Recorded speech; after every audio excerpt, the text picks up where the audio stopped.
And I think even the government has recognized that the path that we're on is unsustainable.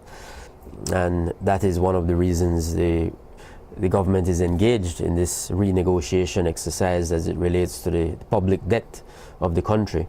No, I mean, as you point out, the payments on the bond will be at 8.5% this year. Our public debt now stands at about 1.2 billion US dollars, and that does not take into account the compensation for nationalizations.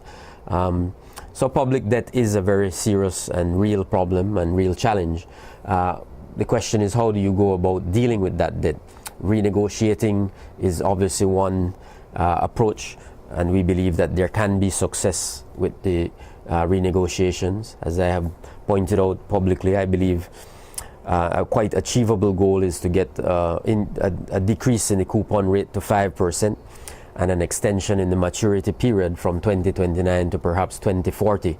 I believe that is achievable. But you can't just be pursuing one track. In a country like Belize, where you have a small, vulnerable economy, you have to be pursuing economic growth as well. So you have to be in your budget. Your budget has to reflect an understanding of the need to drive exports. What is in the budget that will encourage the man down south or in the Cayo district to expand their farm, to invest in 10 more acres of papayas or 10 more acres of citrus or bananas, or to expand their shrimp farm? What is in the budget to encourage that? Nothing. What is in the budget for a young entrepreneur to say, I want to get into the information and communications technology sector. I see an opportunity there. What is in the budget to encourage that person to go to the bank and sit down and say, listen, I have this idea.